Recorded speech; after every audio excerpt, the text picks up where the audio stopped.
ሰላም አለይኩም ወራህመቱላሂ ወበረካቱ። እንዴት ናችሁ ወንድሞች? ሰላም ናችሁ? ሁሉ አማን፣ ሁሉ ሰላም።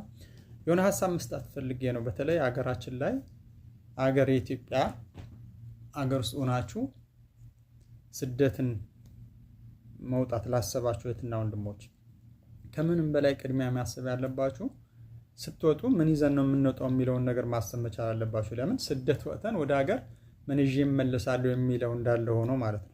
ከሀገር ስትወጡ ዋና ስራው በቃ መሰረቱ የሚጀምረው ሀገር ውስጥ ነው። ብዙ ጊዜ እኛ ባለማወቅ ብዙ እንሸወዳለን እና ይሄን መመላችሁን ወጥቼ ስደትም ላይ ሆኜ እያየሁት ስለሆነ በአብዛኛው ሰው የማያስተውለው ነገር ነው እና እኛም ታስበን በቃ ማለት ጊዜያዊ ሀገር ውስጥ ባለው ችግር ብቻ ከዛ ሀገር ወጥተን ብቻ ሰው ሀገር ሄደን እንቀየራለን ወይ ያልፍልናል ወይ እንለወጣለን ቤተሰብ እንረዳለን የሚለው ብቻ ነው አእምሯችን ላይ የሚቀድመው።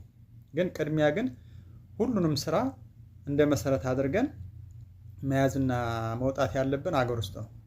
ትምህርት ላይ ያላችሁ ትምህርታችሁን ብትጨርሱ የኔ ምክሬ ነው። ትምህርታችሁን ጨርሳችሁ ደግሞ ምናልባት ስራ የለንም ለምትሉ እህትና ወንድሞች ደግሞ እዛው ባለ ቢያንስ እዛው ኖራችሁ በቀላሉ እንደው አናጺነት እንኳን የምላችሁ ሰው ተምሮ እኛ ሀገር ላይ አናጺነት ወይም የሆነ ነገር እንደው ከዛ ከትምህርት ውጪ የሆነ ሙያ መያዝ በጣም ትንሽነት ይመስለናል፣ ግን አይደለም፣ ትልቅነት ነው የምር። ሰው ሀገር እዚህ ሆነን ሌላው ሀገር ዜጋ በምን አይነት ሁኔታ እንደሚመጣ እንዴት ሆኖ እንዳለ ስለምናውቀው ማለት ነው። እኛ ሀገር ላይ እኔ እውነቴን ነው የምላችሁ ተምራችሁ ብቻ በትምህርት ዘርፍ ብቻ ስራ ያልማግኘት አይደለም። ከትምህርት ውጭ ያለው ሙያ በራሱ አናጺነት፣ በትንሹ አናጺነት ነው የምላችሁ። ምሳሌ በጣም ብዙ አይነት ሙያ አለ። ቁምሳጥን መግጠምና መፍታትና መግጠም፣ አልጋ ሊሆን ይችላል።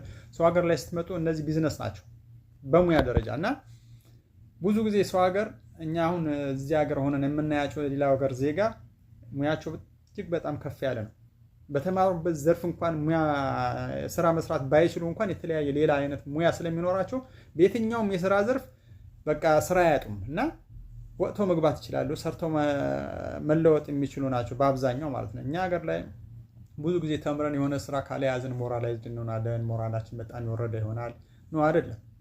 በየትኛውም የስራ ዘርፍ ላይ ተሰማርቶ ሙያን ማትረፍ ያህል ነገር የለም። ስለዚህ ከመውጣታችሁ በፊት ምን ሙያ አለኝ ብላችሁ አስቡበት እና ብዙም እኔ ረጃጅም ቪዲዮ አይደለም እየለቀኩ ያለሁት።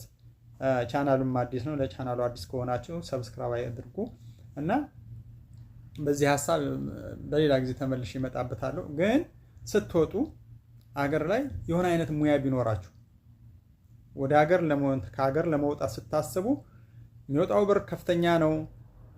ስትወጡ ደግሞ እዛ ሀገር ለመድረስ ደግሞ ያለውን ቻሌንጅ ከባድ ነው።